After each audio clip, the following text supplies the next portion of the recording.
Welcome to Queen Amber's Artistry World of Contemporary Thinking, Political Analysis, Greatness, Success, Miracles, Spirituality, and my infectious love of life and love. You're welcome to Food for Thought Global Legacy. My name is Queen Amber, where we empower you today for the present gains of the future. And today's message is titled ENGEDI, Understanding and Devising Your Battle Line Strategy. Although it feels like it's the beginning of the year, with sudden outbursts of ambitious, man-made assignments, it has been a very slow one too, in the sense that many have found themselves in the places they did not plan to arrive. And so my message of direction, my message of permanent solution, and wisdom is titled ENGEDI, as I earlier stated. What is ENGEDI? You may want to ask, what is ENGEDI?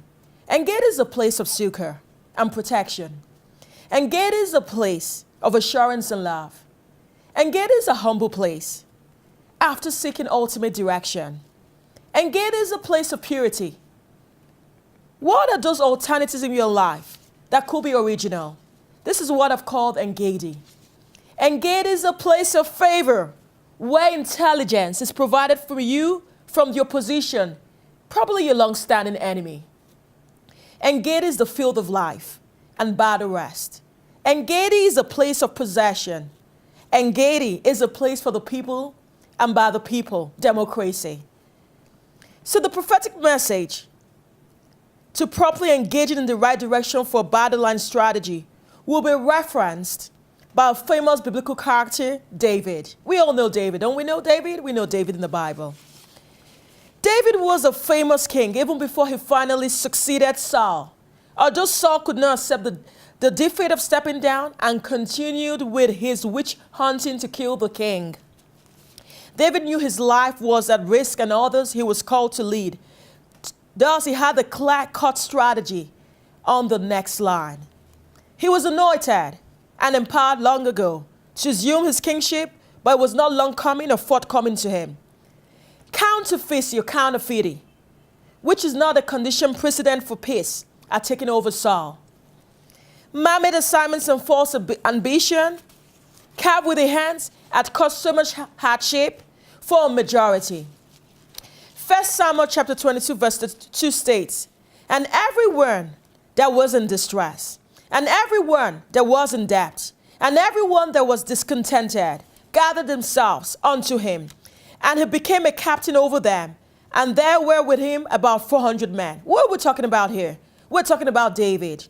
The people who were suffering from hardship, untold hardship, from debt, financial failure, distress, all gathered around David. Why?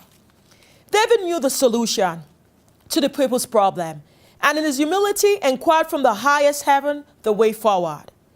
The people leaned on David for direction and permanent solutions as opposed to palliatives. On the contrary, Saul leaned on the magnificent high rooftop gold house, aloof from the deep people's problems and far from reality. And you'll see many of those Sauls in today's world. Saul was far from reality. He lived in a magnificent gold house rooftop, far from reality and away from the people's problems. He could not feel the impact of the people's hardship. He equated their problems with money. In Saul's world, then Saul said unto his servants that stood about him, "Hear now, ye Benjamites, will the son of Jesse give every one of you fields and vineyards, and make you all captains of thousands and captains of hundreds?" Saul's intelligence became a source of David's ENGEDI. And I'll tell you why. Saul's intelligence became a source of David's ENGEDI. Remember, today's message started ENGEDI. David was close enough to the source of hardship and felt the pain of the people.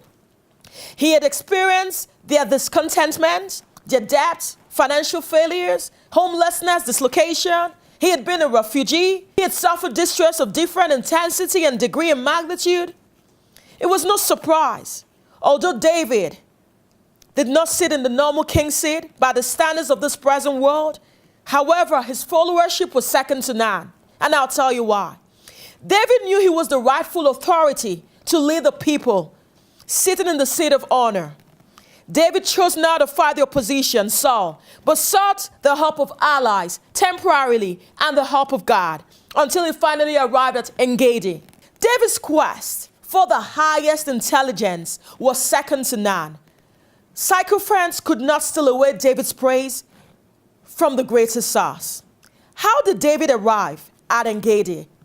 I'll give you 9 flagship points to delivering and devising a battle line strategy.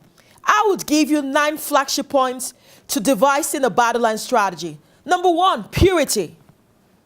Reference from the Bible. And David answered the priest and said unto him, Of a truth, women have been kept from us about these 3 days, since I came out, and the vessels of the young men are holy, and the bread is in the manner common.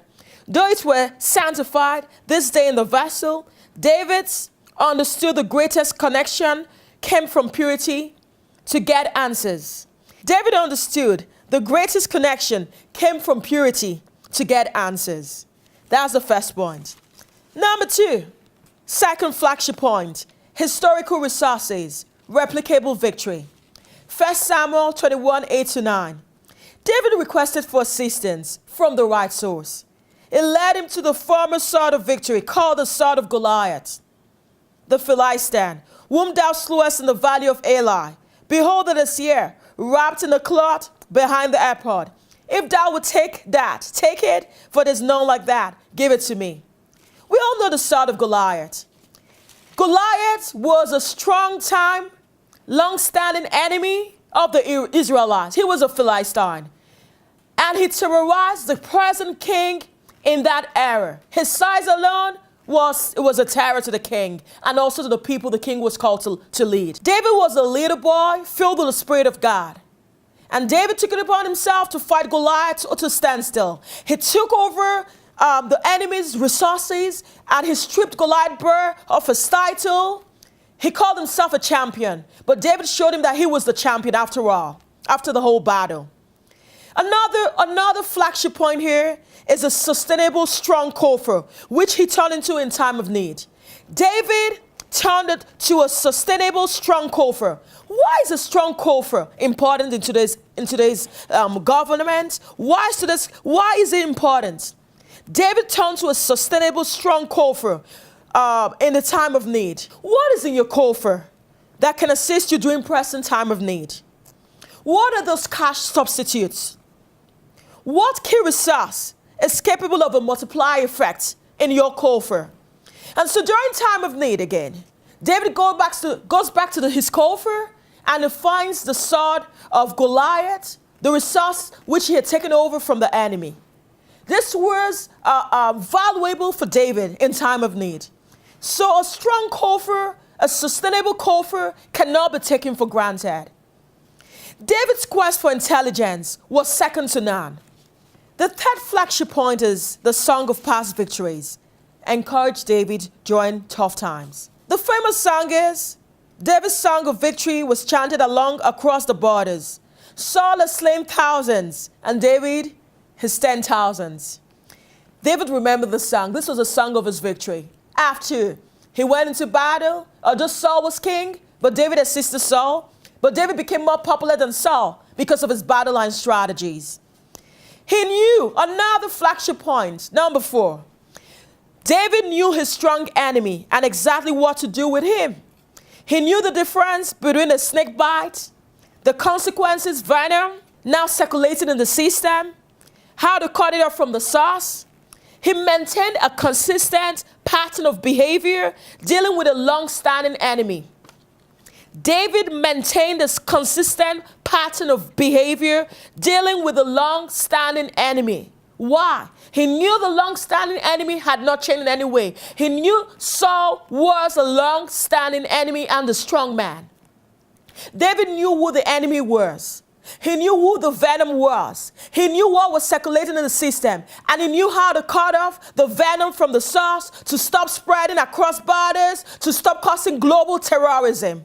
David knew what it was. Another flagship point, number 5. David escaped premature battle and unnecessary fights. David escaped premature battle and unnecessary fights. He never lost sight of the end game, understanding from the onset he was destined to reign. David did not pay a dime to sit on the seat of honor. David did not pay 1 cent to be called into government. David did not pay $1 to govern his people. So David knew who had called him. He knew he was prepared for that seat of honor. He knew he was empowered for it. David had the highest level of integrity. Can you say that of yourself? You answer the question, as much as I'm trying to answer the question for myself too. Number 6 flagship point here, inquiry and intelligence. David sought the highest form of extraordinary intelligence, which never failed him. And I'll tell you why. He capitalized on the power of information from every source, understanding the impacts, spiritual, physical, social, economic, and political costs associated with those decisions. And so David sought the highest level of intelligence. How would you rate your today's intelligence? How many of you are ready to pay for the highest level of intelligence that requires extraordinary senses to make the bits and pieces work to attain success of the highest standard? Are you ready for it? Do you even know how to guard intelligence? Do you even know what intelligence means? Are you ready to capitalize on intelligence because it belongs to your own people? Or are you going to source for the highest level of intelligence from external sources? These are things you need to look at. Number 7, flagship point here. David knew that not all allies would lead him to the promised land with a universal benefit. 1 Samuel 21 verse 10 says, "And David arose and fled that day for fear of Saul, and went to Achish the king of Gath." And 1 Samuel 22 verse 3 says too, "And David went there to Mizpah of Moab, another king of Moab. And he said unto the king of Moab, Let my father and my mother, I pray thee, come forth and be with you, till I know that God will do for me." David knew the allies to go to. He knew the allies that would protect his immediate communities. And he knew the allies that would scatter all he had worked for to protect a strong nation, to empower particular people. David knew the allies that would work to him to achieve an end goal of protecting his people and making his people happy, and extended communities happy, and immediate communities happy, societies happy, neighboring communities happy, and societies happy. He knew the allies to work with. Not every ally would lead you to the promised land. Not every ally has the same purpose as you do. How will you find out if the ally truly has the same purpose as you do? In a time of political power, in a time of political warfare, which ally are you going to trust? How do you know this ally, even your long-standing allies? Can you really trust them? Do they really have the same purpose as you do? How would you find out? Well, we just saw recent news. The Russian airline was shut down by the Turkish, right? We saw that. And these two people are allies, working together, even connecting through trade, trading with each other. What happened there? We're still trying to figure out what happened there. I don't know, maybe they can help us better tell us what happened there. Remember this, not all allies will lead you to the promised land. You gotta forget sentiments here. The last flagship point here on devising your battle and strategy, understanding your strategy, David knew when to be silent. David knew when to keep quiet. David avoided false propaganda and lies. I know sometimes in today's world, false propaganda can make us look popular. But David knew when to shut up. David knew when to keep quiet. David knew when to be silent. And I'm going to reference this with a Bible passage. 1 Samuel chapter 21 verse 2. I repeat again. 1 Samuel chapter 21 verse 2.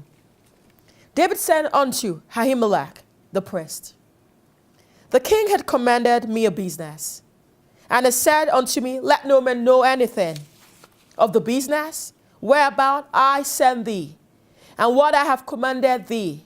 And I have appointed my servants to such and such a place." There are times you need to keep quiet. There are times you don't need to let people know what your strategy is. You don't need to tell people your next line. Except it's important. Remember, at Food for Global Legacy, we talk about what truly matters. So we wouldn't waste our time on false propaganda. So that's why David knew when to keep quiet. David knew when to speak. David knew when to inquire. He knew when to inform others about his next line. But not every detailed information did he make everyone know, because he was carrying a lot of people. And so today's message is devising your battle line strategy. And remember, the first one I said to you, the first flagship one was purity. Why is purity important? You know what purity is all about.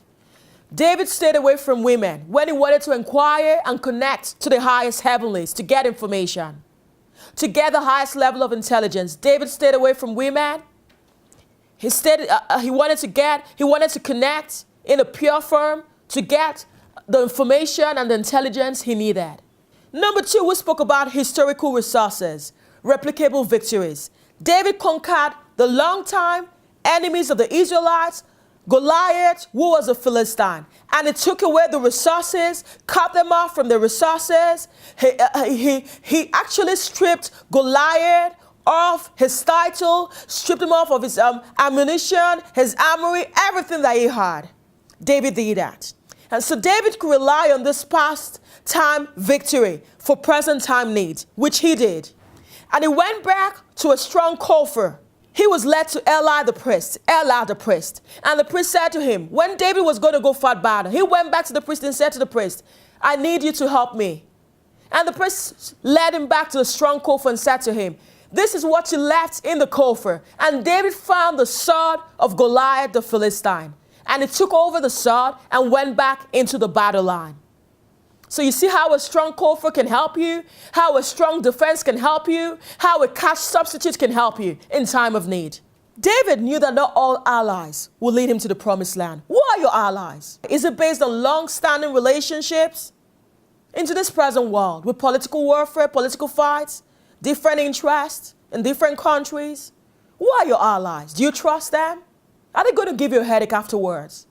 Are they envious of you? What are they looking for? Is it to protect your body and your interest? Or to take over your nation and empty you out from your location and dislocate you and move you to another place? Who exactly are your allies? We just heard, wow, Russian airplane going on a warfare, political warfare, has been shot down by Turkish borders or boundary. What happened there? Are they not trade partners? Are they not allies? Well, we don't know what happened there. Maybe it was a mistake. But I know that not all allies will lead you to the promised land. We have been seeing visits. President Hollander has just visited America. Prime Minister David Cameron has just visited Hollander. These are good visits. But where's it going to take us to? Is your allies going to lead you to your promised land? Who are your allies? Are they truly your allies? Think about it. Remember, this is devising your battle line strategy. Purity, inquiry, and intelligence requires extraordinary senses.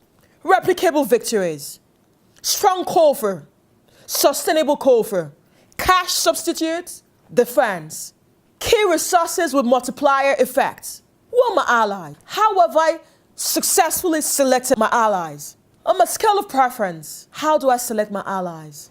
Which one will protect my immediate community?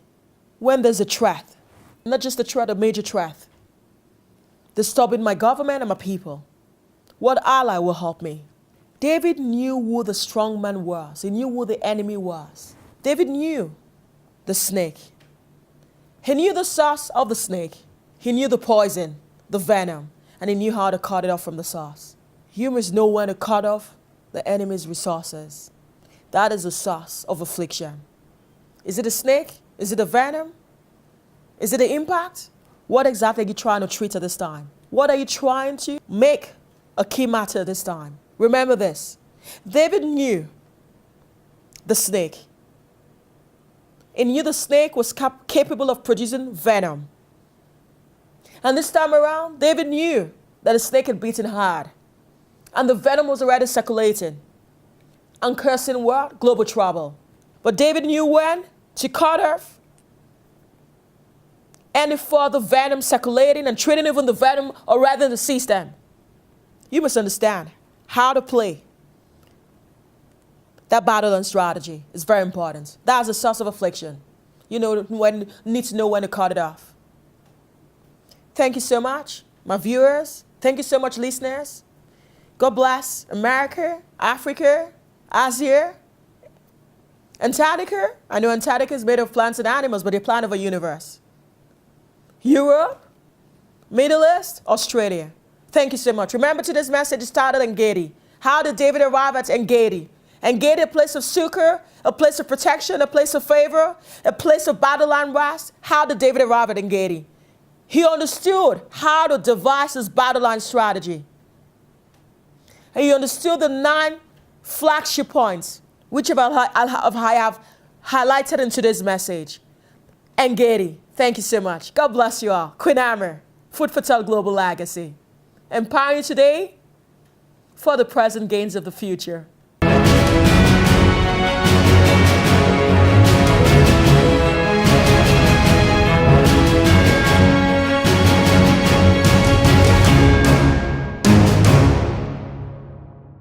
So how do I devise my battle line strategy? You can get a copy of Ultimate Journey to Greatness, Part 6, the volume series Part 6, the battle line of greatness. You can see here, there's a picture of the snake and the lion. What is it doing here? This is a snake capable of producing a venom. They can affect the system. They can affect institutions. They can affect families, societies, communities. That's the snake there, and that's the lion. This is the strategy you need to devise in order to fight your warfare effectively. The snake is capable of producing a venom, and he's here right now trying to attack a lion. So this is what the battle line strategy is all about. Get the spirit and devise the strategy. God bless you all. Queen Amber, I love you all. Food for Thought Global Legacy. Empowering you today for the present gains of the future.